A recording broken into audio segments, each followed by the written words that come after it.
अस्सलाम वालेकुम। आज का जो हमारा लेक्चर है वो है क्लास 9 के फिज़िक्स का पहले चैप्टर है जिसका नाम है फिज़िकल क्वांटिटीज़ एंड मेजरमेंट। सही है। तो इस चैप्टर में सबसे पहला टॉपिक जो है वो है हमारा इंट्रोडक्शन टू फिज़िक्स। सही है। अब इस इंट्रोडक्शन टू फिज़िक्स में आपके बुक के पहले पेज पर ही कुछ 3-4 लाइनें लिखी हुई हैं। तो अगर उसी लाइनों को हम समझ ले तो हमें फ़िज़िक्स के बारे में थोड़ा बहुत आइडिया हो जाएगा कि भाई हम दरअसल सब्जेक्ट जिसका नाम है फिज़िक्स दरअसल ये है क्या। सही है। तो उस लाइनों को ज़रा पढ़ लेते हैं कि भाई सबसे पहली लाइन क्या लिखी है कि भाई nature is described as pragmatic set of rules followed by all the things around us. मतलब क्या है इसका? देखो, सबसे पहले है कि भाई प्रैग्मेटिक। प्रैग्मेटिक का मतलब होता है प्रैक्टिकल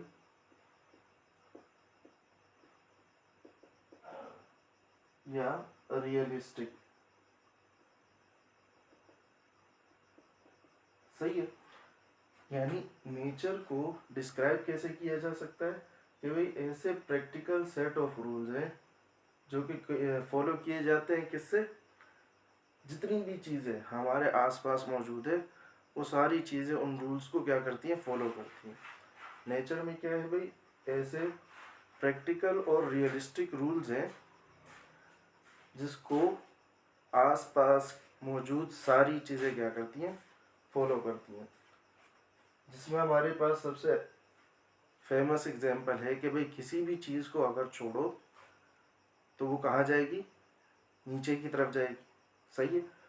और ये चीज़ हमें किस तरफ इशारा देती है? ग्रेविटी की तरफ। सही है। और वो ग्रेविटी कौन बताता है? फिजिक्स बताता है। सही है। तो फिजिक्स में सबसे पहले क्या है कि भाई नेचर को डिस्क्राइब किया जाता है। और नेचर को कैसे डिस्क्राइब किया गया कि भाई प्रैग्मेटिक सेट ऑफ रूल्स है। ऐसे रूल्स जो कि रियलिस्टिक हैं, जिसको आसपास मौजूद सारी चीज़ें फॉलो करती है। सही है। जैसे दूसरा है कि भाई अगर किसी भी चीज़ को जलाओगे तो वो क्या करेगी? हीट प्रोड्यूस करेगी। तो फायर ऑलवेज प्रोड्यूस हीट हर जगह। सही है। तो ऐसे रूल्स जिनको सारी चीज़ों पर अप्लाई किया जा सके तो उनको क्या कहेंगे? Pragmatic set of rules. सही है। उसके अलावा फिजिक्स के बारे में ये कहा गया कि भाई सॉरी फिजिक्स नहीं, नेचर के बारे में कि भाई नेचर क्या है? It is something which is greater than the imagination of humans. सबसे पहले तो नेचर को क्या बोला गया कि भाई ये प्रेगमेटिक सेट ऑफ रूल्स है यहाँ पर। फिर उसके अलावा क्या कह रहे हैं कि भाई नेचर जो है ये कोई ऐसी चीज़ है जो कि ह्यूमंस की इमेजिनेशन से परे है। यानी कुदरत ऐसी चीज़ें हैं जिसका हम अंदाज़ा नहीं लगा सकते। सही है। It is something which is much greater than the imagination of humans. Imagination यानी जो चीज़ें हम सोच सकते हैं तो उससे क्या है? काफ़ी ज़्यादा ऊपर है। जैसे इसकी मिसाल ऐसे ले लो कि भाई हम इंसान इस कायनात के, इस यूनिवर्स के साइज का अंदाज़ा नहीं लगा सकते, अभी तक नहीं लगा पाए। सही है। उसके अलावा नेचर के बारे में क्या कहा गया है कि भाई इट इज़ ऑब्जर्वेबल। यानी हम नेचर को ऑब्जर्व कर सकते हैं। ऑब्जर्व करना, किसी चीज़ पर गौर करना। ऑब्जर्व करना, किसी चीज़ पर गौर करना। उससे सरप्राइज हो सकते हैं, लेकिन वो चीज़ समहाउ एक्सप्लेनेबल भी होती है। अब इस सेंटेंस को कुछ इस तरह से समझो। अगर हम इसकी एग्जांपल देखें कि भाई हम देखते हैं कि भाई दिन होती है, फिर रात होती है, फिर दिन होती है, फिर रात होती है। तो ये जो हम इसको देख रहे हैं ये हमारा क्या? ऑब्जर्वेशन। और ये एक बहुत ही खूबसूरत वो है कि भाई दिन होता है, फिर उसके बाद रात आती है। सही है। एक पैटर्न है खूबसूरत सा। हम इसको देख के सरप्राइज भी होते हैं। सही है। सरप्राइज यानी, सरप्राइज का मतलब ये है कि भाई किसी ऐसे चीज़ को देखो कि जिसके बारे में आप सोचो कि भाई ये कैसे हो रहा है। तो फिर वो चीज़ें काफ़ी समहाउ एक्सप्लेनेबल भी होती है। जैसे साइंस इसको किस तरह से एक्सप्लेन करता है कि भाई ये जो डे और नाइट आता है, यानी रात और दिन जो होती है, तो ये किस वजह से होती है? ये हमारे अर्थ के रोटेट करने की वजह से होती है। सही है। किसकी वजह से होती है? रोटेशन ऑफ अर्थ की वजह से होती है। कि भाई जब अर्थ रोटेट करता है तो क्या आती है? दिन होता है और रात होती है। सही है। दिन कब होता है? जब अर्थ का जो हिस्सा सूरज के सामने होगा वो हिस्सा क्या होगा, वहां पर दिन होगी। उसी के बरक्स दूसरा हिस्सा चांद की तरफ होता है, तो वहां पर क्या होती है, रात होती है। सही है। तो इसी तरह से दुनिया का घूमना ये किसकी वजह है, दिन और रात की वजह है। तो ये कौन एक्सप्लेन करता है, साइंस एक्सप्लेन करती है। सही है। उसके अलावा हम कहते हैं कि भाई ये जो नेचर है, ये जो कुदरत है, इसका जो आर्किटेक्चर है ये बहुत ही has been designed with very beautiful patterns. सही है। इसका जो नक्शा है, यानी ये जो हमारे यूनिवर्स है, ये जो हमारी नेचर है, ये जो बनी हुई है, इसका जो डिज़ाइन है ये बहुत ही खूबसूरत पैटर्न से बना हुआ है।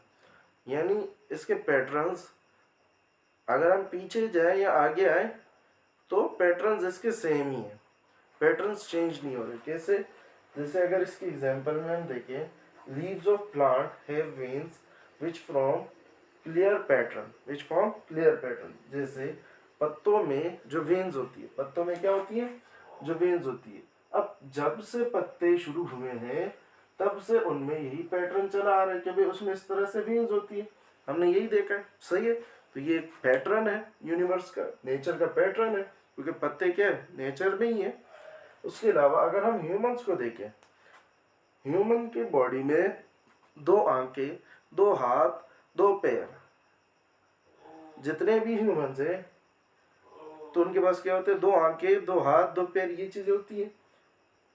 अब ये भी क्या है, ये किस चीज को शो करता है, सिमेट्री को शो करता है। किस चीज को शो करता है, सिमेट्री।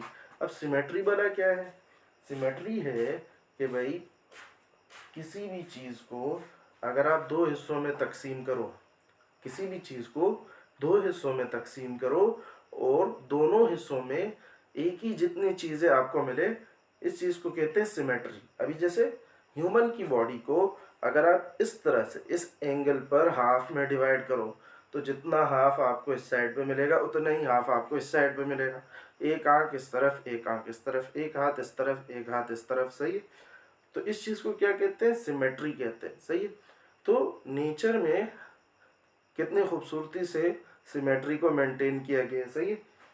तो ये चीज़ है नेचर के बारे में। उसके अलावा हमारे पास नेचर में कुछ स्ट्रिक्ट रूल्स पाए जाते हैं, लेकिन वो रूल्स जो हैं बहुत सिंप्लिसिटी के साथ है। सिंप्लिसिटी के साथ यानी अगर हम उन रूल्स पर थोड़ा सा गौर व फिक्र करें तो वो कुछ नहीं, हमारे मैथमेटिकल रिलेशनशिप्स होते हैं। जैसे हमारे पास न्यूटन्स का जो सेकंड लॉ ऑफ मोशन आएगा, जो हम आगे पढ़ेंगे, वो क्या है, force is equal to mass into acceleration. सही है। ये फॉर्मूला हमें बताता है कि भाई किसी भी चीज पर आप जब फोर्स लगाओगे तो उसमें कितनी मोशन प्रोड्यूस होगी। सही है। जब भी किसी चीज पर फोर्स लगाई जाती है तो उसमें क्या प्रोड्यूस होता है, मोशन प्रोड्यूस होता है। सही है। हरकत प्रोड्यूस होती है। बिना फोर्स के मूवमेंट प्रोड्यूस होना पॉसिबल नहीं है। सही है। तो फोर्स जो मूवमेंट प्रोड्यूस करवाती है, तो कितनी फोर्स से कितनी मूवमेंट हो सकती है। सही है। अब ये रूल स्ट्रिक्ट है। स्ट्रिक्ट कैसे, कि भाई इसमें नेचर में इसको नेचर में मौजूद हर ऑब्जेक्ट फॉलो करेगा। जैसे कि हमारे जो बाइसाइकिल्स की मोशंस है उसमें भी कितनी फोर्स को कितने मोशन में कन्वर्ट किया जाएगा, उसमें यही फॉर्मूला इस्तेमाल होगा। उसी तरह से जो रॉकेट्स की मूवमेंट है उसमें भी हम यही फॉर्मूला इस्तेमाल करते हैं फोर्स के लिए। सही है। तो हमारे पास ये जो रूल्स है ये क्या है, स्ट्रिक्ट है, यानी सारी चीजें इनको फॉलो करेंगी, लेकिन बहुत सिंपल भी है। सिंपल कैसे, कि भाई हम उनको मैथमेटिकल रिलेशनशिप से डिफाइन कर सकते हैं। अब ये रिलेशन किसने बताया था, ये न्यूटन ने बताया था। सही है। जो कि हम आगे चल के पढ़ेंगे। उसके अलावा हम ये सारी बातें किसके बारे में है, नेचर के बारे में, कि भाई नेचर क्या है, एक प्रैग्मेटिक सेट ऑफ रूल्स है, ऐसे सेट ऑफ रूल्स जो कि फिक्स्ड है। क्या है, फिक्स्ड है, रियलिस्टिक है। सही है। जिसमें ये नहीं है कि भाई इसके बारे में गैस किया जाएगा, वो वर्क करते हैं डायरेक्ट। जैसे आप ये नहीं सोच सकते कि भाई मैं किताब छोड़ूंगा तो किताब नीचे जाएगी कि ऊपर जाएगी, नहीं, किताब नीचे ही जाएगी। सही है। तो ये होते हैं प्रैग्मेटिक सेट ऑफ रूल्स। उसके अलावा नेचर को हमने क्या बोला कि भाई ये कुछ ऐसा है जो कि हमारे इमेजिनेशन से क्या ग्रेटर है। फिर उसके अलावा हमने ये देखा कि भाई हम ऑब्जर्व करते हैं नेचर को, नेचर से सरप्राइज होते, सरप्राइज यानी किसी चीज को देख के आप सोच में पड़ जाओ, इस चीज को कहते हैं सरप्राइज होना। और फिर हम इसको कुछ एक हद तक एक्सप्लेन करने की भी कोशिश करते हैं, सही है। और ये एक्सप्लेन जो करते हैं उन्हीं को साइंटिस्ट वगैरह कहते हैं, सही है। हमारे पास ये जो नेचर का स्ट्रक्चर है, आर्किटेक्चर है, बनावट है, ये क्या है, इसमें बहुत ही खूबसूरत क्या है, पैटर्न्स है। ये किस तरह से डिजाइन किया गया है, बहुत खूबसूरत पैटर्न से डिजाइन किया गया है। यानी खूबसूरत पैटर्न से मुराद ये है कि भाई वो पैटर्न जब से चले आ रहे हैं तब से तब्दील नहीं हो रहे, वही पैटर्न चलते जा रहे हैं, सही है। उसके अलावा इसमें स्ट्रिक्ट रूल्स हैं नेचर में, लेकिन वो रूल्स बहुत सिंपल है, सही है। यानी अगर आप उसको चाहो तो एक मैथमेटिकल फॉर्मूला के जरिए आप बता सकते हो, सही है। यही चीज़ें हम आगे फिजिक्स में पढ़ने वाले हैं कि भाई कौन से रूल्स कहाँ अप्लाई होंगे, कि भाई कोई चीज़ अगर फ्लोट कर रही है तो कैसे कर रही है, जिसकी वजह से हम अपनी कश्तियाँ तैराते हैं, जहाज अगर हवा में उड़ रहे हैं तो कैसे उड़ रहे हैं, सही है। ये भी, ये जो सारी चीज़ें हैं ये मैथमेटिकल इक्वेशंस होती हैं, सही है। अच्छा, उसके अलावा साइंस क्या है, which explores the nature is called physics. वो साइंस जो कि क्या करे, नेचर को एक्सप्लोर करे, किसको, नेचर, किसको एक्सप्लोर करे, कुदरत को एक्सप्लोर करे। तो ये ऐसी साइंस क्या कहलाती है, हमारे पास फिजिक्स कहलाती है। ऐसी साइंस क्या कहलाती है, फिजिक्स कहलाती है। जैसे अगर हम सवाल करना चाहें कि भाई वाई कार्स मूव, गाड़ियाँ मूव क्यों करती हैं, तो उसके पीछे क्या साइंस है, सही है। तो ये जो सवाल है ये किससे रिलेटेड है, ये फिजिक्स से रिलेटेड है, क्योंकि मूवमेंट करना ये कुदरत की कहानी है, सही है, नेचर की कहानी है। और मूवमेंट जब आप किसी चीज़ की पढ़ोगे तो मतलब आप क्या पढ़ रहे हो, फिजिक्स पढ़ रहे हो, क्योंकि फिजिक्स ही दरअसल आपको किसी चीज़ की मोशन के बारे में पढ़ाता है, सही है, कि मोशन क्या होती है, कैसे होती है, और मोशन की वजह कौन होता है। जैसे अभी हमने देखा कि भाई मोशन की वजह यहाँ पर कौन है, फोर्स है। हाउ इलेक्ट्रिसिटी वर्क्स, बिजली कैसे काम करती है, ये चीज़ें भी हम फिजिक्स में पढ़ते हैं। हाउ ऑब्जेक्ट्स फ्लोट और सिंक, कोई चीज़ अगर तैर रही है पानी के ऊपर तो क्यों तैर रही है, कोई चीज़ अगर डूब जाती है तो क्यों डूब जाती है। तो ये सारे सवाल किस चीज़ से रिलेटेड है, नेचर से रिलेटेड है। और नेचर से रिलेटेड अगर आप सवाल कर रहे हो मतलब आप क्या पढ़ रहे हो, फिजिक्स पढ़ रहे हो। क्या पढ़ रहे हो, फिजिक्स पढ़ रहे हो, सही है। अब नेचर से रिलेटेड साइंस, साइंस अगर हम साइंस वर्ड को थोड़ा सा एक्सप्लोर करें तो साइंस क्या है, आपकी बुक के मुताबिक लिखा हुआ है कि भाई साइंस दरअसल नाम है कि भाई जब आप किसी फैक्ट को डिस्कस करते, फैक्ट को क्या करते हैं, डिस्कस करते हैं। कोई भी फैक्ट हो सकता है, अगर वो फैक्ट नेचर है तो मतलब आप फिजिक्स को पढ़ रहे हो, ऐसे समझ लो। तो आप कोई भी फैक्ट उठा लो, जैसे अगर वो फैक्ट लिविंग ऑर्गेनिज्म है तो आप बायोलॉजी पढ़ रहे हो, जैसे अगर वो फैक्ट केमिकल्स है तो आप केमिस्ट्री पढ़ रहे हो। तो नेचर में कोई भी फैक्ट जब उसको डिस्कस किया जाता है, डिस्कस क्या किया जाता है कि भाई जब उसके बारे में सबसे पहले क्या किया जाता है, ऑब्जर्व किया जाता है। उसको क्या किया जाता है, ऑब्जर्व किया जाता है। ऑब्जर्व किस चीज़ को किया जाता है, जिस चीज़ के बारे में हमें पहले पता ना हो, सही है। ऑब्जर्व करने के बाद फिर क्या किया जाता है, उसके बारे में इंफॉर्मेशन कलेक्ट की जाती है, सही। इंफॉर्मेशन कलेक्ट करने के बाद फिर क्या किया जाता है कि भाई उसका कुछ कंक्लूजन निकाला जाता है, नतीजा निकाला जाता है कि भाई अब इसका करे तो करे क्या, सही है। जैसे अभी मिसाल के तौर पे अभी कोरोना आया था, तो कोरोना के बारे में पहले इंफॉर्मेशन कलेक्ट की गई होगी, सही है। पहले उसको ऑब्जर्व किया, फिर इंफॉर्मेशन कलेक्ट की, फिर कंक्लूजन कोई निकला, जैसे उसके जो वैक्सीन्स निकले, सही है। तो हमारे पास ये जो होते हैं इसको कहते हैं साइंस। साइंस दरअसल है कि भाई किसी चीज़ के बारे में नॉलेज हासिल करना। क्या हासिल करना, नॉलेज हासिल करना, किसी चीज़ के बारे में मालूमात हासिल करना, ये दरअसल क्या है, साइंस है, सही है।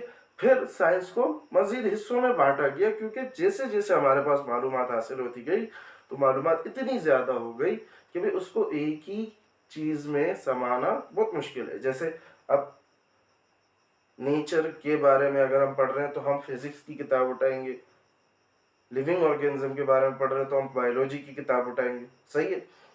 तो ये क्या किया गया, ये साइंस को डिवाइड किया गया ताकि स्टडी सिस्टमेटिक हो सके। स्टडी क्या हो सके? सिस्टमेटिक। ये ऐसी बात है कि भाई मेरे पास एक स्कूल में 1000 बच्चे हैं, तो मैं 1000 बच्चों को एक ही मैदान में बैठा के तो नहीं पढ़ा सकता। लाजमी सी बात है, मैं उनकी क्या करूंगा? ग्रुपिंग करूंगा। और वो ग्रुपिंग किसी ना किसी चीज की वजह से होगी। या तो हो सकता है कि भाई उनके एजेस की वजह से हो, उम्र के हिसाब से हो, या तो हो सकता है कि भाई उनके नॉलेज के हिसाब से हो। सही है। इसी तरह से साइंस को भी एक वजह पर, ऐसा नहीं बिला वजह तकसीम नहीं होता, तकसीम की कोई ना कोई बुनियाद होती है। और साइंस की तकसीम की बुनियाद क्या है कि भाई जैसे हम इसमें फैक्ट डिस्कस करते हैं तो अलग अलग फैक्ट को अलग अलग नाम दे दिया गया। सही है। अच्छा, जिसमें सबसे पहले हमारे पास फिजिक्स। फिजिक्स हमारे पास क्या है इस टाइम पर कि भाई फिजिक्स एक ग्रीक लैंग्वेज का वर्ड है। क्या है वो वर्ड? फिजिकोस, जिसका मतलब क्या होता है? Knowledge of nature. फिजिकोस वर्ड नॉलेज ऑफ नेचर। सही है। उसी तरह से हमने यहाँ पर जो बुक की डेफिनेशन है वही लिखी हुई है। इस बुक की डेफिनेशन क्या है? Physics is the branch of natural science which observes the nature, represent it mathematically and conclude with the experiment. क्या है भाई? फिजिक्स वो ब्रांच है नेचुरल साइंस की जिसमें क्या किया जाता है? ऑब्जर्व किया जाता है किसको? नेचर को। मैंने क्या बोला? साइंस क्या है? किसी चीज को ऑब्जर्व करना, उसके बारे में इंफॉर्मेशन कलेक्ट करना, फिर उसको कंक्लूड करना। अब देखो फिजिक्स क्या है? फिजिक्स में बस फैक्ट आ जाएगा कि भाई वो फैक्ट है क्या। साइंस में जो फैक्ट डिस्कस किया जा रहा है वो फैक्ट है क्या, तो फिजिक्स में वो फैक्ट क्या है? नेचर है। तो नेचर को क्या किया जा रहा है? ऑब्जर्व किया जा रहा है, फिर उसको रिप्रेजेंट किया जा रहा है किसी मैथमेटिकल इक्वेशंस के थ्रू। अभी जैसे मैंने फोर्स का बताया कि भाई फोर्स क्या है? एक नेचुरल फिनोमिना है। फोर्स क्या है? एक नेचुरल फिनोमिना है, कुदरत का फिनोमिना है। सही है। मूवमेंट क्या है? कुदरती चीज है। तो उसको फिर क्या करना? मैथमेटिकली रिप्रेजेंट करना, मैथमेटिकल इक्वेशंस के थ्रू रिप्रेजेंट करना। जैसे मैंने अभी आपको बताया कि भाई ये जो चीजें फ्लोट होती है, सिंक होती है, चीजें हवा में उड़ रही होती है, बाइक चल रही है, गाड़ियां चल रही है, ये सारी की सारी क्या है? ये सारी की सारी कुछ ना कुछ मैथमेटिकल इक्वेशन पर बेस कर रही होती है। सही है। जो कि आप अपने आगे की जर्नी में देखते रहोगे।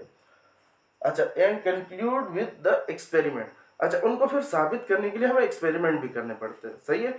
कि भाई जब आप कोई नतीजा निकालते हो तो उस नतीजे के लिए, जैसे आप कोई बात करो तो उस बात के लिए आपके पास सबूत होना चाहिए। और वो सबूत किस शक्ल में होता है? एक्सपेरिमेंट के शक्ल में होता है। कि भाई जब हम कोई बात करें किसी चीज के बारे में, नेचर के बारे में, तो हमें उसे साबित भी करना पड़ता है। सही। और वो साबित इस तरह से हो कि भाई वो हर जगह पर वो बात अप्लाई हो सके।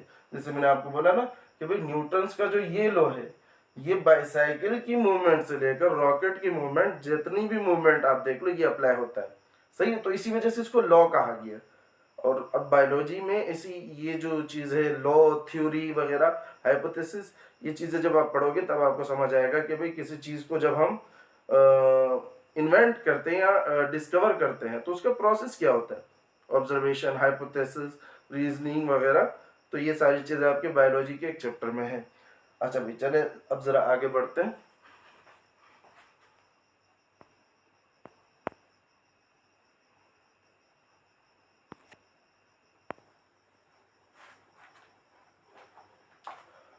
अच्छा भाई, तो कुछ बातें हमने फिजिक्स के हवाले से मोटी मोटी बातें कर ली ताकि हमें थोड़ा सा आइडिया हो जाए कि भाई हम जिस सब्जेक्ट को शुरू करने जा रहे हैं वो दरअसल सब्जेक्ट का टारगेट है किस तरफ।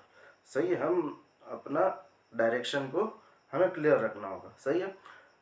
अच्छा, सबसे मेन बात, आपकी बुक में 2-3 और पॉइंट्स लिखे हैं डेफिनेशन के बाद कि भाई फिजिक्स जो है मैटर की प्रॉपर्टीज और बिहेवियर से ताल्लुक़ रखता है। अब मैटर क्या है? हर वो चीज़ जो कि जगह घेरे। सही है। जगह घेरना यानी उसका वॉल्यूम होना चाहिए और उसका कुछ ना कुछ वजन होना चाहिए, मास होना चाहिए। सही है। तो उसको क्या कहते हैं? हम मैटर कहते हैं। सही है। अब उस मैटर का स्ट्रक्चर कैसा है, उसकी बिहेवियर कैसी है। सही है। उसके बिहेवियर से मुराद ये होता है कि भाई मैटर की मूवमेंट क्या है। क्या है असल में फिजिक्स में? अगर आप ज़्यादा गौर से जाओगे तो आपको हर जगह किसी न किसी चीज़ की मोशन ही दिखेगी। सही है। और यानी आप ऐसे समझ लो कि भाई फिजिक्स का ज़्यादा कंसर्न जो होता है वो दरअसल चीज़ों की मोशन से, यानी मैटर की मोशन। सही है। और वो मोशन की वजह, यानी अगर किसी चीज़ में मोशन हो रही है तो मोशन तो तभी पॉसिबल है जब उस चीज़ के पास एनर्जी हो। सही है। तो वो एनर्जी कहाँ से आ रही है उस चीज़ के पास, उस मैटर के पास, या वो एनर्जी है क्या, ये चीज़ें सारी क्या है कि इसमें डिस्कस की जाती है, फिजिक्स में डिस्कस की जाती है। सही है। अच्छा, तो उसके अलावा ज़रा अगर हम आगे बढ़ें तो हम देखते हैं कि भाई वो लोग जो फिजिक्स पढ़ते हैं तो उनको क्या कहते हैं, फिजिसिस्ट कहते हैं। क्या कहते हैं, फिजिसिस्ट कहते हैं। सही है। फिजिसिस्ट को फिर दो हिस्सों में तकसीम किया जाता है। जैसे मैंने आपको बोला कि भाई फिजिक्स क्या है, किसी नेचुरल फिनोमिना को किसी नेचुरल फिनोमिना को ऑब्जर्व करना, किसी नेचुरल फिनोमिना को ऑब्जर्व करना, उसको मैथमेटिकली या मैथमेटिकल फॉर्म में रिप्रेजेंट करना। सही है। कंक्लूजन निकालना, ये क्या है, हमारे पास फिजिक्स है। और फिर उसको एक्सपेरिमेंट्स के थ्रू प्रूफ भी करना, ये हमारे पास क्या है, दरअसल पूरी की पूरी फिजिक्स है। अब फिजिसिस्ट को दो चीजों में, दो हिस्सों में डिवाइड किया गया। एक होते हैं थ्योरेटिकल फिजिसिस्ट। थ्योरेटिकल फिजिसिस्ट यानी नजरियाती फिजिसिस्ट, यानी वो लोग जो सिर्फ अपनी सोचों से काम करते हैं, उन चीज़ों को प्रैक्टिकली एक्सपेरिमेंट के थ्रू चेक नहीं करते। सही है। तो those who observe the nature, यानी वो जो नेचर को ऑब्जर्व किया, जिन्होंने उसकी मिस्ट्रीज को सॉल्व किया। कैसे, अवेलेबल और मिसिंग इंफॉर्मेशन, यानी कुछ इंफॉर्मेशन पहले से अवेलेबल होती है जो दूसरे लोग बता के चले जाते हैं। सही है। कुछ इंफॉर्मेशन वो, और कुछ इंफॉर्मेशन मिसिंग जो कि उसने खुद खोजी। सही है, खुद ढूंढी। उसके जरिए वो क्या करता है, उन मिस्ट्रीज को सॉल्व करता है नेचर की, और उनको क्या करता है, प्रेजेंट करता है अपनी थ्योरीज। थ्योरीज कहते हैं नजरिए को। क्या रिप्रेजेंट करता है, थ्योरीज रिप्रेजेंट करता है। और किस चीज के फॉर्म में, मैथमेटिकल अप्रोच की फॉर्म में। सही है। उन फिजिसिस्ट को क्या कहते हैं, थ्योरेटिकल फिजिसिस्ट। अब आपने यहाँ देखा पूरे डेफिनेशन में इन्होंने ये जिक्र नहीं किया कि भाई इस फिजिसिस्ट जनाब ने अपने इस बात को किसी एक्सपेरिमेंट के थ्रू प्रूफ किया। सही है। लेकिन हम फिजिक्स में एक्सपेरिमेंट के थ्रू प्रूफ की हुई बातों पर ही यकीन करते हैं, बिना एक्सपेरिमेंट के नहीं। तो एक्सपेरिमेंटल फिजिसिस्ट कौन होते हैं, वो जो कि इन थ्योरीज को क्या करते हैं, टेस्ट करते हैं। क्या करते हैं, टेस्ट करते हैं। किस चीज की मदद से, एक्सपेरिमेंट्स की मदद से। उन फिजिसिस्ट को क्या कहते हैं, एक्सपेरिमेंटल फिजिसिस्ट। सही है। अच्छा, फिर हमने किया क्या कि भाई फिजिक्स जब नॉलेज बढ़ती गई तो फिजिक्स की नॉलेज भी इतनी बढ़ गई कि उसको एक ही किताब में समेटना मुश्किल हो गया। सही है। तो फिजिक्स की क्या की गई, ब्रांचेस बनाई गई। फिजिक्स की क्या की गई, ब्रांचेस बनाई गई। तो मेन जो ब्रांचेस है फिजिक्स की, वो क्या क्या है, वो जरा देख लेते हैं। सबसे पहली जो मेन ब्रांच है हमारे पास, वो है मैकेनिक्स। सही है। मैकेनिक्स क्या है, किसी भी चीज की मोशन के बारे में पढ़ना, किसी भी चीज की मोशन के बारे में पढ़ना। तो इसमें हम ज्यादा जो अपना कंसर्न रखते हैं, ज्यादा जो हमारी तवज्जो होती है, वो किस पे होती है, लॉज ऑफ मोशन, यानी मोशन के जितने भी कानून है जो कि हम आगे चल के पढ़ेंगे, और ग्रेविटेशन के जितने भी लॉज है। ग्रेविटेशन के लॉज यानी ग्रेविटी के लॉज। ग्रेविटी के लॉज यानी ग्रेविटी क्या है, वो चीज जिसके जरिए जमीन किसी भी चीज को अपनी तरफ क्या करती है, अट्रैक्ट करती है। मैंने अभी बोला ना कि भाई बुक को छोड़ेंगे तो वो कहाँ जाएगी, नीचे। किस वजह से, ग्रेविटी की वजह से। तो ग्रेविटी के जितने भी लॉज है, कानून है, मोशन के जितने भी कानून है जो कि अब तक लोगों ने डिस्कवर कर लिए हैं, वो हम कौन सी ब्रांच में पढ़ते हैं फिजिक्स के, मैकेनिक्स में पढ़ते हैं। सही है। फिर उसके अलावा कि भाई दूसरी जो ब्रांच है वो है हमारे पास थर्मोडायनेमिक्स। अगर हम इस वर्ड को थोड़ा सा गौर से देखें तो थर्म का मतलब होता है हीट, थर्म का मतलब होता है हीट, डायनामिक का मतलब होता है मोशन। ये चीजें हम आगे चल के देखेंगे। एक वर्ड होता है डायनामिक, एक होता है स्टैटिक। स्टैटिक का मतलब बॉडी रुकी हुई है, डायनामिक का मतलब बॉडी मोशन में है। सही है। अच्छा, थर्मोडायनामिक। थर्मोडायनामिक पहले जरा इसके डेफिनेशन को देख लेते हैं कि भाई थर्मोडायनामिक हमें क्या बताता है, हीट के बारे में बताता है। भाई जहाँ हीट है वहां तो टेम्परेचर भी है, जहाँ हीट है वहां टेम्परेचर का जिक्र है। सही है। और इनको रिलेशन बताता है, किसका रिलेशन बताता है, एनर्जी और वर्क का रिलेशन बताता है। सही है। सबसे पहली चीज तो आप ये समझ लो कि भाई आपको किसके बारे में बता रहे हैं, हीट के बारे में बता रहे हैं। हीट के बारे में क्या बताता है, एक दो चीजें मैं आपको बता देता हूँ, ज्यादा डिटेल जब थर्मोडायनेमिक्स का चैप्टर आएगा तब पढ़ेंगे। हीट को हम क्या बोलते हैं, heat is a form of energy. Heat क्या है, एक एनर्जी की फॉर्म है। सही है। अब एनर्जी क्या है, ये सारी चीजें क्या है, ये जब आप आगे चल के पढ़ोगे। फिर उसके अलावा टेम्परेचर को क्या बताते हैं कि भाई टेम्परेचर क्या, degree of hotness and coldness, कि भाई कोई बॉडी कितनी हॉट है, कितनी कोल्ड है, कितनी ठंडी है, कितनी गर्म है। तो ये चीजें किससे पता चलती है, टेम्परेचर से पता चलती है कि भाई अगर किसी चीज का टेम्परेचर हाई है तो वो बॉडी हॉट है, किसी चीज का बॉडी टेम्परेचर लो है तो वो बॉडी कोल्ड है। सही है।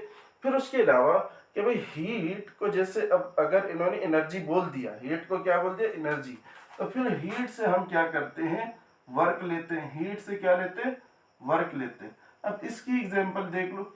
देखो फिजिक्स में वर्क कहते हैं कि भाई जब किसी चीज पर फोर्स लगाई जाए, जब किसी चीज पर जोर लगाया जाए तो वो चीज कुछ ना कुछ फासला तय करे, तब हम कहेंगे वर्क हुआ है। अगर मैं इस दीवार पर फोर्स लगाता रहूं ये मूव नहीं कर रही, मतलब मैंने कोई वर्क नहीं किया।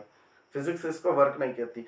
किसी चीज के ऊपर फोर्स लगाए और वो वर्क करे तो ये क्या कहलाती है, किसी चीज पर फोर्स लगाए वो मूव करे तो ये क्या कहलाती है, वर्क कहलाती है। सही है।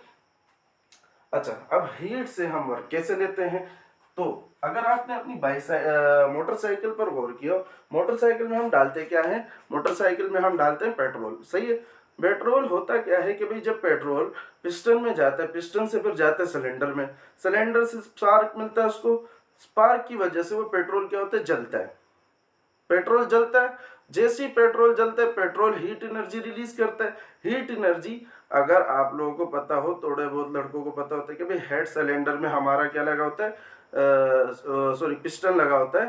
पहले पेट्रोल कार्बोरेटर से आता है, कार्बोरेटर से हेड में हमारा क्या लगा होता है, पिस्टन लगा होता है। वो पिस्टन क्या करता है कि भाई वो पेट्रोल के ब्लास्ट की वजह से पीछे को मूव करता है। सही है। अब ये जो पीछे को मूव किया उसकी वजह से वो शाफ्ट मूव करता है, फिर पूरी बाइक मूव करती है।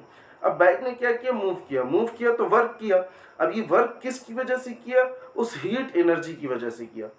किसकी वजह से किया, हीट एनर्जी। कौन सी हीट एनर्जी, कि भाई जो हेड था उसमें जब पेट्रोल को स्पार्क मिला, हेड में पेट्रोल कहां से आया, कार्बोरेटर से, तो पेट्रोल को जब स्पार्क मिला, स्पार्क मिलते ही वो क्या हुआ, ब्लास्ट हुआ। ब्लास्ट होते ही उसने हीट एनर्जी रिलीज की। हीट एनर्जी रिलीज करते ही वो हीट एनर्जी किसको पुश करेगी, जो पिस्टन मौजूद होता है हेड के अंदर, जैसे ही वो मूव करेगा हमारी बाइक मूव करनी शुरू हो जाएगी। तो यहाँ से हीट को किस में कन्वर्ट किया गया, दरअसल वर्क में कन्वर्ट किया गया। तो ऐसे तरह के रिलेशन आपको थर्मोडायनेमिक्स में बताए जाते हैं। तभी इसका नाम क्या है, therm means heat, dynamic means motion, यानी हीट को मोशन में कैसे कन्वर्ट किया, ये चीजें आपको बताई जाएंगी। सही। उसके अलावा आ जाओ इलेक्ट्रिसिटी पे। इलेक्ट्रिसिटी क्या है, जिसमें हम चार्जेस के बारे में पढ़ते हैं। किसके बारे में पढ़ते हैं, चार्जेस के बारे में पढ़ते हैं। अब देखो इतना तो आपको थोड़ा बहुत आइडिया होना चाहिए कि भाई हर चीज किससे बनी है, एटम से बनी है। एटम के अंदर क्या चीजें होती हैं, तीन चीजें होती है, इलेक्ट्रॉन, प्रोटॉन और न्यूट्रॉन। इलेक्ट्रॉन पे कौन सा चार्ज होता है, माइनस। प्रोटॉन पे कौन सा चार्ज होता है, प्लस। न्यूट्रॉन पे कोई चार्ज नहीं होता, न्यूट्रल होता है। सही है। उसके अलावा अगर हम चार्ज को एक और तरह से देखें तो चार्ज जो होता है किसी भी चीज की एक प्रॉपर्टी होता है। जैसे हर चीज के एक प्रॉपर्टी है कि भाई उसका कुछ ना कुछ वजन होगा, तो इसी तरह से हर चीज की प्रॉपर्टी है, उसके पास चार्जेस होते हैं। और वो चार्जेस क्यों होते हैं, वो इन इलेक्ट्रॉन और प्रोटॉन की वजह से होते हैं। क्योंकि हमने सब यही पढ़ा है कि भाई सारी चीजें किससे मिलकर बनी, एटम से मिलकर बनी। मैं एटम से बना, बोर्ड एटम से बना, मार्कर एटम से बना। और एटम्स में क्या चीजें हैं, इलेक्ट्रॉन प्रोटॉन है और उन पर चार्जेस हैं। सही है। तो इसी वजह से हर बॉडी के पास चार्ज का होना लाजमी है। हाँ, अगर दोनों चार्जेस बराबर हो जाए, जैसे पॉजिटिव और नेगेटिव बराबर हो जाए, तो हम कहते हैं बॉडी न्यूट्रल हो गई है। क्या हो गई, अब इस पे कोई चार्जेस होते हैं लेकिन दोनों एक दूसरे के इफेक्ट को क्या कर देते हैं, कैंसिल कर देते हैं। सही। तो इसी तरह से इन चार्जेस के बारे में पढ़ना रेस्ट में और मोशन में। चार्जेस के बारे में रेस्ट में पढ़ना यानी चार्ज रुका हुआ है, रेस्ट में है। और चार्जेस के बारे में मोशन में पढ़ना यानी चार्ज क्या कर रहा है, मूव कर रहा है। तो इस चीज को हम क्या कहते हैं, इस ब्रांच को क्या करेंगे, क्या कहेंगे, इलेक्ट्रिसिटी कहेंगे। क्या कहेंगे, इलेक्ट्रिसिटी। सही है। उसके अलावा मैग्नेटिज्म, क्या भाई मैग्नेटिज्म किस चीज की स्टडी है, कि भाई किसी मटेरियल के पास मैग्नेटिक प्रॉपर्टीज है। किसी मटेरियल के पास क्या है, मैग्नेटिक प्रॉपर्टीज है। अब मैग्नेटिक प्रॉपर्टीज तो आपको पता है कि भाई मैग्नेट्स क्या करते हैं, किसी चीज को अट्रैक्ट करते हैं या रिपेल करते हैं। सही है। तो ये जो मैग्नेटिक फोर्स है, किसी चीज में मैग्नेटिक फोर्स आ गई है, तो ये इनकी प्रॉपर्टीज, ये मैग्नेटिक फोर्स की प्रॉपर्टीज, इस चीज को बढ़ना है, क्या कहलाता है, ये मैग्नेटिज्म कहलाता है। किसी भी चीज के अंदर मैग्नेटिक प्रॉपर्टीज है तो उन प्रॉपर्टीज को पढ़ना क्या कहलाता है, मैग्नेटिज्म कहलाता है। उसके अलावा एटॉमिक फिजिक्स, वही चीज मैंने आपको बताया कि भाई हर चीज किससे बनी हुई है, एटम से बनी हुई है। इस एटम के स्ट्रक्चर को पढ़ना, इसकी कंपोजिशन को पढ़ना, स्ट्रक्चर यानी बनावट, कंपोजिशन यानी किस किस चीज से बना हुआ है, सही है, और उसकी जो खसूसियात है, प्रॉपर्टीज है, उनके बारे में पढ़ना, ये हमारा क्या कहलाता है, एटॉमिक फिजिक्स कहलाता है। फिर उसके बाद आ जाओ ऑप्टिक्स पे। ऑप्टिक्स हमारे पास फिजिक्स की ऐसी ब्रांच है जिसमें हम किस चीज के बारे में पढ़ते हैं, लाइट की प्रॉपर्टीज के बारे में पढ़ते हैं। किस चीज के बारे में पढ़ते हैं, लाइट की प्रॉपर्टीज के बारे में, कि भाई लाइट किस तरह से रिफ्लेक्ट करती है, लाइट किस तरह से रिफ्रैक्ट करती है। रिफ्लेक्ट तब करती है जब वो ऐसी चीज से टकराए जहां से वो पास ना हो, रिफ्रैक्ट तब करती है जब वो ऐसी चीज से टकराए जहां से वो पास हो सके, सही है। अंदाजा आप लगा सकते हो कि भाई ग्लास होगा उसमें से पास कर जाएगा, दीवार होगी उसमें से पास नहीं करेगा, तो दीवार पर रिफ्लेक्ट। तो ये जितनी भी प्रॉपर्टीज है लाइट की, ये हम किस में पढ़ते हैं, ऑप्टिक्स में पढ़ते हैं, with the help of optical instruments. Optical instrument से मुराद होता है जैसे माइक्रोस्कोप वगैरह हो गए, लेंसेज वगैरह हो गए, सही है, जिसमें से लाइट रिफ्लेक्ट करती है, मिरर वगैरह हो गए जिसमें लाइट रिफ्लेक्ट करती है, सही है। तो ये सारी चीजें हमारे पास कहाँ पर होती है, ऑप्टिक्स में होती है, सही है। अब ये रिफ्लेक्ट करना क्या है, रिफ्लेक्ट करना क्या है, रिफ्लेक्ट करना किसी चीज से टकरा के वापस आ जाना, रिफ्लेक्ट करना किसी चीज में से पास हो जाना। अभी तक के लिए इतना समझ लो, जब ये चीजें आएंगी तब और डिटेल में समझेंगे। फिर उसके अलावा आता है हमारे पास साउंड। साउंड क्या है कि भाई सॉरी, साउंड है तो आवाज ही, इतना तो हमें पता है। साउंड के फिजिक्स की एक ऐसी ब्रांच है जिसमें हम किस चीज के बारे में पढ़ते हैं कि भाई साउंड प्रोड्यूस कैसे हुई, साउंड प्रोड्यूस कैसे हो रही है, सही है। साउंड ट्रेवल कैसे कर रही है, एक जगह से दूसरी जगह कैसे जा रही है, सही है। साउंड की प्रॉपर्टीज क्या है, साउंड की प्रॉपर्टीज क्या है, खसूसियात क्या है, साउंड के एप्लीकेशंस क्या है, कि भाई साउंड को हम कहाँ कहाँ इस्तेमाल कर सकते हैं। जैसे इसके सबसे फेमस एग्जांपल है अल्ट्रासाउंड, कि भाई उसमें साउंड वेव्स को इस्तेमाल किया जाता है, किस चीज में, अल्ट्रासाउंड में। तो ये सारी चीजें, ये जो चीजें हम पढ़ते हैं, ये किस में पढ़ते हैं कि भाई साउंड वेव्स प्रोड्यूस। साउंड हमने पढ़ा है ना कि भाई साउंड क्या होती है, वेव्स होती है, क्या होती है, वेव्स होती है। अब ये वेव्स क्या है, ये सारी चीजें भी हम आगे पढ़ेंगे। तो साउंड प्रोड्यूस कैसे हुई, उसकी खसूसियात क्या है, उसके एप्लीकेशन यानी इस्तेमालात क्या है, ये सारी चीजें हम किस में पढ़ते हैं, साउंड की ब्रांच में पढ़ते हैं, सही है। अब आगे देखते हैं जरा।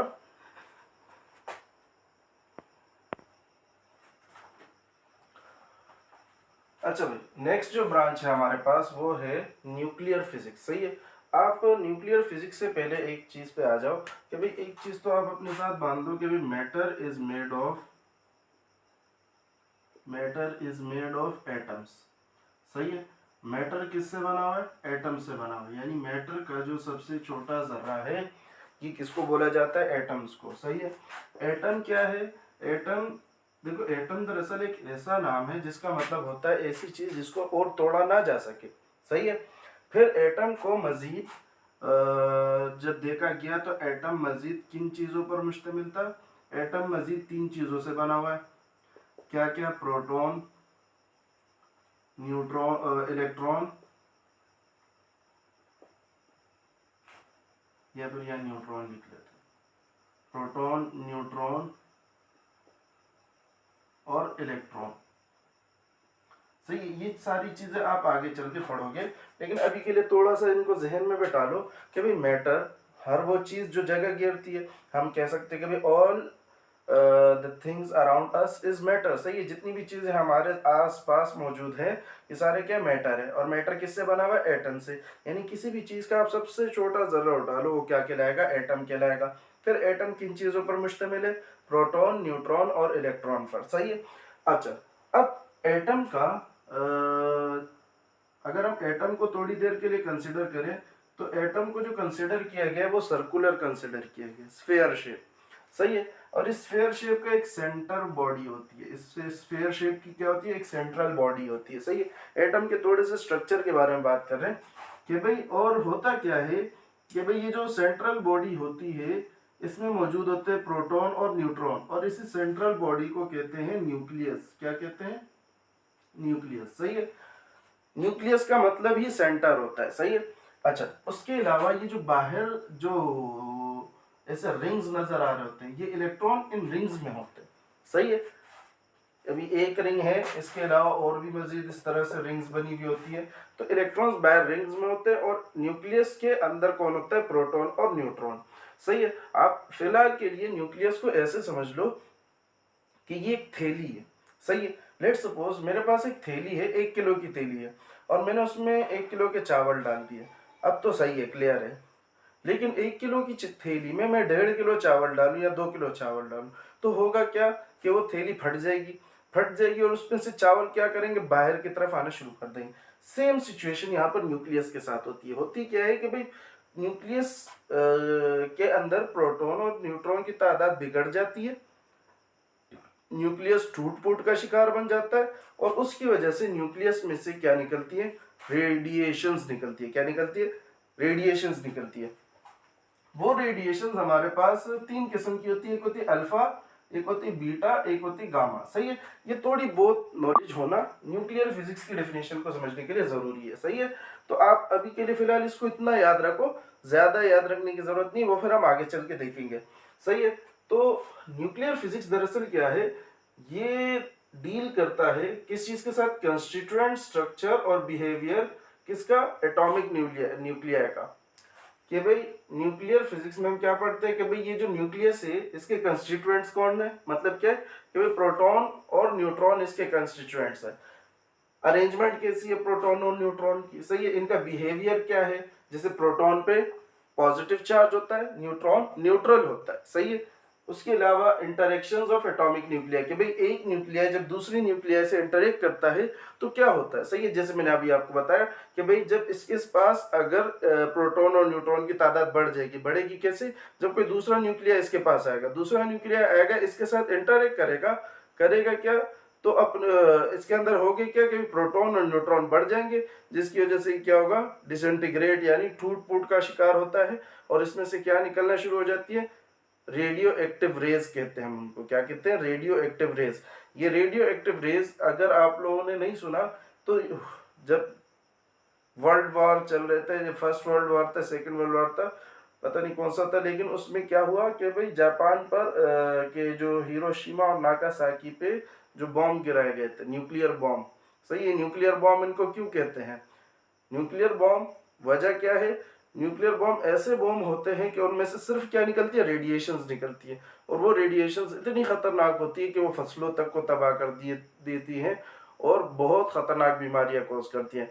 जो एरिया उन रेडिएशंस, जहाँ से रेडिएशंस निकल रही हैं उसके करीब होता है, वो एरिया तो बिल्कुल तबाह हो जाता है, लेकिन जो एरिया थोड़ा सा दूर होता है वो भी बहुत ज़्यादा इफेक्टेड होता है, सही है, और कई अरसे तक रहता है इफेक्टेड। क्योंकि ये जो रेडियो एक्टिव चीज़ें होती हैं, मानी ऐसी चीज़ें जिनमें से ये रेडियो एक्टिव रेज निकल रही है, उनको कहते हैं रेडियो एक्टिव एलिमेंट्स। इनकी हाफ लाइफ हज़ारों सालों में होती है। हाफ लाइफ मीन्स कि भाई उसमें ये आधे ख़त्म हो जाते हैं। आधे ख़त्म होने का मतलब क्या है कि भाई जैसे मैं कहता हूँ तेली में से चावल गिर रहा है, कहते क्योंकि तेली फट गई, तो कब तक गिरेंगे, जब तक वो स्टेबल ना हो जाए, अपने लेवल पे ना आ जाए।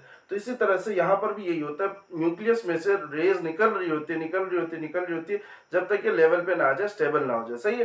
तो नेक्स्ट आता है हमारे पास पार्टिकल फिजिक्स। पार्टिकल फिजिक्स क्या कहलाता है, ये फिजिक्स दरअसल आप ऐसे समझ लो कि elementary constituents of matter. Elementary constituent of matter का मतलब है कि भाई the smallest part of matter, कि भाई यानी वहीं पर आ जाती है बात कि भाई इसमें भी एटम, इसमें एटम के बारे में तज़किरा किया जाता है। एटम के अंदर क्या क्या मौजूद है, कि भाई एटम किससे बना है, इलेक्ट्रॉन से बना है, प्रोटॉन से बना है, न्यूट्रॉन से। ऊपर न्यूक्लियर फिजिक्स में हम सिर्फ न्यूक्लियस के बारे में पढ़ रहे थे, लेकिन यहाँ पर साथ में हमारे पास इलेक्ट्रॉन भी शामिल हो जाएगा, और इनकी वगैरह प्रॉपर्टीज, आपस में इंटरेक्शन कैसा है, ये सारी चीज़ें हम किस में देखते हैं, पार्टिकल फिजिक्स में। उसके अलावा एस्ट्रोफिजिक्स पे आ जाओ। एस्ट्रोफिजिक्स में क्या है कि भाई स्टडी ऑफ सिलेस्टियल ऑब्जेक्ट्स, ऐसे ऑब्जेक्ट जो कि स्पेस में मौजूद है। Objects in space are called celestial objects. उन ऑब्जेक्ट्स के बारे में स्टडी करना किसके मदद से, laws of physics, laws of physics के मदद से, ये क्या कहलाता है, एस्ट्रोफिजिक्स कहलाता है, सही है। उसके अलावा प्लाज्मा फिजिक्स, देखो हमने पढ़ा है कि भाई मैटर की 3 स्टेट्स होती है, सॉलिड, लिक्विड एंड गैस, सही है। प्लाज्मा मैटर की फोर्थ स्टेट होती है। प्लाज्मा मैटर की क्या होती है? फोर्थ स्टेट होती है। जैसे मैंने अभी आपको बताया, हर बॉडी किससे बनी है? एटम से बनी है। एटम के पास क्या है? प्रोटॉन और न्यूट्रॉन है। प्रोटॉन पर प्लस चार्ज है, न्यूट्रॉन प्रोटॉन और न्यूट्रॉन नहीं, सॉरी, प्रोटॉन और इलेक्ट्रॉन है। प्रोटॉन पर प्लस चार्ज और इलेक्ट्रॉन पर माइनस चार्ज। न्यूट्रॉन की बात इसलिए नहीं कर रहा हूं क्योंकि न्यूट्रॉन पर चार्ज ही नहीं है। तो एटम के पास क्या है? प्रोटॉन और न्यूट्रॉन, प्लस और माइनस चार्ज। लेकिन जब ये प्लस और माइनस चार्ज बराबर तादाद में होते हैं, हम कहते हैं बॉडी न्यूट्रल है, बॉडी पर कोई चार्ज नहीं है। लेकिन अगर इनमें से किसी एक कमी या एक की ज्यादती हो जाए, यानी जैसे माइनस चार्ज कम हो जाए, प्लस चार्ज ज्यादा हो जाए, तो हम क्या कहेंगे? बॉडी पॉजिटिवली चार्ज हो गई। अगर प्लस चार्ज कम हो गए, माइनस चार्ज ज्यादा हो गए, तो हम क्या कहेंगे? बॉडी नेगेटिवली चार्ज हो गई। सही है। तो जब कोई बॉडी चार्ज हो जाए, न्यूट्रल बॉडी क्या हो जाए? चार्ज हो जाए, तो हम उसको कहते हैं आयोनाइज्ड बॉडी। क्या कहते हैं? Ionised body. सही है। तो जब भी कोई बॉडी चार्ज हो जाए, चार्ज कब होती है? जब उस पर पॉजिटिव या नेगेटिव चार्ज आ जाए। और पॉजिटिव या नेगेटिव चार्ज कैसे आता है? कि भाई अगर पॉजिटिव चार्ज बढ़ जाए और नेगेटिव कम हो जाए, यानी प्रोटॉन की तादाद ज्यादा, इलेक्ट्रॉन की कम, तो उस पर पॉजिटिव चार्ज। इलेक्ट्रॉन की तादाद कम, सॉरी, इलेक्ट्रॉन की तादाद ज्यादा, प्रोटॉन की कम, तो उस पर पॉजिटिव नेगेटिव चार्ज। सही है। अब जब नेगेटिव चार्ज बॉडी, जो चार्ज बॉडी होती है, वही दरअसल हमारे पास क्या कहलाती है? प्लाज्मा। प्लाज्मा क्या है? प्लाज्मा कहलाती है चार्ज बॉडी। प्लाज्मा किसको कहते हैं? चार्ज बॉडी या आयोनाइज बॉडी। क्या कहते हैं? आयोनाइज। आयोनाइज बॉडी कौन सी? ऐसी बॉडी जिस पर चार्ज आ चुका है। न्यूट्रल बॉडी को आयोनाइज बॉडी नहीं कहते। तो प्लाज्मा फिजिक्स में हम क्या करते हैं? आयोनाइज स्टेट ऑफ मैटर को स्टडी करते हैं। अब जैसे सॉलिड है, लिक्विड है, गैस है, ये तीनों स्टेट में से जैसे ये तीनों स्टेट न्यूट्रल होते हैं। सही है। लेकिन जो प्लाज्मा होता है ना, प्लाज्मा, जब ये स्टेट क्या कर लिए जाए? चार्ज कर लिए जाए, यानी इन पर चार्ज क्रिएट हो जाए, तो फिर ये क्या कहलाएंगे? प्लाज्मा कहलाएंगे। जैसे प्लाज्मा को अगर हम आमतौर पर देखें तो प्लाज्मा कहलाता है चार्ज गैस होती है। दरअसल प्लाज्मा गैस होती है और कुछ नहीं होता, लेकिन चार्ज होती है। यानी मैटर की आप कंसिडर कर सकते हो तीसरी स्टेट ही है, लेकिन भाई फर्क क्या है? कि भाई गैस न्यूट्रल है और जो गैस को अगर चार्ज कर दिया तो उसको प्लाज्मा कह दिया। सही। अब इसकी एग्जांपल ले लो, जैसे सन हो गया, स्टार हो गया, जो लाइटनिंग होती है, थंडर लाइटनिंग, थंडर स्टॉर्म में ये बिजली कड़कती है, ये सारे के सारे क्या होते हैं? ये सारे हमारे पास प्लाज्मा है। नियॉन गैस जो है, नियॉन की लाइटनिंग जो होती है हमारे पास, जैसे आप लोगों ने देखा हो बल्ब, जैसे हमारे पास ये रोड वगैरह पर रिफ्लेक्टर लगे होते हैं, इसमें यही केमिकल्स इस्तेमाल किए जाते हैं, जिसमें से क्या निकल रही होती है? लाइटनिंग निकल रही होती है। सही है, चूंकि वो आयोनाइज्ड होते हैं। अच्छा, अगले पे आ जाओ, हमारे पास है जियोफिजिक्स। जियोफिजिक्स में होता क्या है कि भाई हम अर्थ के इंटरनल स्ट्रक्चर के बारे में पढ़ते हैं। सही है। अर्थ के इंटरनल स्ट्रक्चर यानी अर्थ का सबसे ऊपरी हिस्सा, हम अर्थ को लेयर्स में डिवाइड कर देते हैं। क्या कर देते हैं? लेयर्स में डिवाइड करते हैं। अर्थ का सबसे ऊपरी हिस्सा हमारे पास कहलाता है अर्थ क्रस्ट, फिर उसके बाद मेंटल आता है, फिर उसके बाद कोर आता है। सही है। और ये इन चीज़ों के बारे में बताता है कि भाई जो ब्लास्ट वगैरह होते हैं, वोल्केनो वगैरह होते हैं, आतिशफिशा जो आता है, उन चीज़ों के बारे में बताता है। अर्थक्वेक्स के बारे में बताता है, जलजले वगैरह के बारे में। तो इन चीज़ों के बारे में ये जो स्टडी है, ये क्या कहलाती है? जियोफिजिक्स। सही है। अब उसके बाद आते हैं हमारे पास जो नेक्स्ट टॉपिक है, वो है importance of physics in science, technology and society. सही है कि भाई साइंस, टेक्नोलॉजी और सोसाइटी में फिजिक्स की इंपॉर्टेंट क्या है, इंपॉर्टेंस क्या है? तो अगर हम देखें कि भाई ये जो जितनी भी करंट टेक्नोलॉजीज हैं, ऐसी टेक्नोलॉजीज जो करंट से चल रही हैं, जैसे कि टेलीविजन हो गया, कंप्यूटर हो गया, स्मार्टफोन हो गया, मेडिकल इंस्ट्रूमेंट हो गए, और भी बिजनेस में इस्तेमाल होने वाली टेक्नोलॉजीज या होम में इस्तेमाल होने वाली टेक्नोलॉजीज, ये सारी की सारी क्या है? करंट टेक्नोलॉजीज है। ये किसकी वजह? इनकी जो फाउंडेशन है, ये जितनी भी करंट टेक्नोलॉजीज है, मोबाइल फोन जो भी हम इस्तेमाल कर रहे हैं, इनको जो फाउंडेशन है, फाउंडेशन यानी बुनियाद है, वो क्या है? वो साइंटिफिक डिस्कवरीज है जो कि माजी में हो चुकी हैं। माजी में जो साइंटिफिक डिस्कवरीज हो चुकी हैं, ये जो सारी चीजें हैं, ये उन चीजों की वजह से वजूद में आई। अगर वो डिस्कवरीज ना होती तो ये चीजें भी हमारे पास मौजूद ना होती। अगर मैं इसको सिंपल एग्जांपल में समझाना चाहूँ, जैसे अभी हमने जिक्र किया कि भाई एटम बना है किन से? इलेक्ट्रॉन, प्रोटॉन और न्यूट्रॉन। यही इलेक्ट्रॉन जब मूव करता है, यही इलेक्ट्रॉन क्या करता है? जब मूव करता है, उसी मूवमेंट को हम क्या कहते हैं? करंट कहते हैं। भाई इसी से प्रोड्यूस होता है क्या? करंट। इलेक्ट्रॉन मूव करेगा तो करंट है, इलेक्ट्रॉन मूव नहीं करेगा तो करंट नहीं है। और इलेक्ट्रॉन की बातें कहाँ हुई? भाई पिछली डिस्कवरीज में हुई है। सही है कि भाई इलेक्ट्रॉन जिसने डिस्कवर किया, तो हालांकि ये चीजें देखी नहीं गई, लेकिन मैंने क्या बोला था, फिजिक्स के नेचर को ऑब्जर्व करना, ऑब्जर्व करने के बाद उस पर एक्सपेरिमेंट्स का थ्रू उसको प्रूफ करना अपनी बातों को, सही है। तो अभी तक ये इलेक्ट्रॉन, प्रोटॉन, न्यूट्रॉन, ये किसी ने देखे नहीं है, लेकिन एक्सपेरिमेंट्स के थ्रू ये बातें प्रूफ की गई है कि भाई ये चीजें मौजूद है, सही है। अच्छा, discoveries such as magnetism, electricity, conductor के कौन सी डिस्कवरीज जो कि पास्ट में हो चुकी है? मैग्नेटिज्म की डिस्कवरी, पहले मैग्नेट्स नहीं थे, फिर किसी ने मैग्नेट की डिस्कवरी की। अब मैग्नेट की बहुत सारी प्रॉपर्टीज है, हमारे पास जनरेटर में मैग्नेट्स इस्तेमाल होते हैं, बहुत सारी चीजों में मैग्नेट्स इस्तेमाल होते हैं। इलेक्ट्रिसिटी की डिस्कवरी, कंडक्टर्स की डिस्कवरी, कंडक्टर्स कहते हैं जिनमें से इलेक्ट्रिसिटी पास हो सके, उन चीजों की डिस्कवरी। ये इन चीजों की डिस्कवरी से क्या हुआ कि भाई ये जो मॉडर्न कन्वीनियंस है, मॉडर्न कन्वीनियंस यानी ये जो आजकल की सहूलतें हैं, ये वजूद में आई किस चीज की वजह से? इन डिस्कवरीज की वजह से। मैग्नेटिज्म की डिस्कवरी, इलेक्ट्रिसिटी की डिस्कवरी, कंडक्टर्स की डिस्कवरी। अब मौजूदा सहूलतें क्या क्या है, जिसमें टेलीविजन शामिल है, कंप्यूटर शामिल है, स्मार्टफोन शामिल है, से ये सारी चीजें मौजूदा सहूलतें हैं। तो ये चीजें किन चीजों की डिस्कवरीज की वजह से वजूद में आई? मैग्नेटिज्म, इलेक्ट्रिसिटी, कंडक्टर्स, यानी ये सारी फिजिक्स की डिस्कवरीज है, सही है। तो फिजिक्स की डिस्कवरीज ना होती तो ये सारी चीजें ना होती। तो ये इंपॉर्टेंस है हमारे पास फिजिक्स की डेली लाइफ में। उसके अलावा modern means of transportation, modern means of transportation यानी आमदोरफ्त का मॉडर्न जरिया। यानी आमदोरफ्त से ये मुराद नहीं है कि भाई सिर्फ मैं एक जगह से दूसरी जगह जा रहा हूँ। आमदोरफ्त से मुराद ये भी है कि भाई मेरी खबर किसी दूसरी जगह तक पहुंचाई जा रही है, तो ये भी खबर का आमदोरफ्त हो गया। मेरे जो सामान है किसी दूसरी जगह पहुंचाया जा रहा है, ये भी आमदोरफ्त हो गया। अब मॉडर्न मीन्स ऑफ ट्रांसपोर्टेशन में क्या शामिल है? एयरक्राफ्ट हो गए, हवाई जहाज। पहले सफर में अरसों लग जाते थे, सालों लग जाते थे हमारे पास, और आजकल सफर 2-3 घंटों में मुमकिन हो जाता है। किसकी वजह से? एयरक्राफ्ट वगैरह, जहाज वगैरह की वजह से।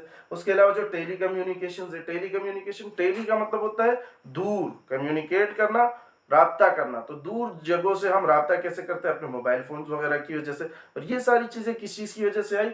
ये फिजिक्स की वजह से आई, सही है। All of these rely on the concept of physics. ये सारी की सारी चीजें किस चीज पर रिलाई करती है? फिजिक्स के कॉन्सेप्ट के ऊपर, सही है।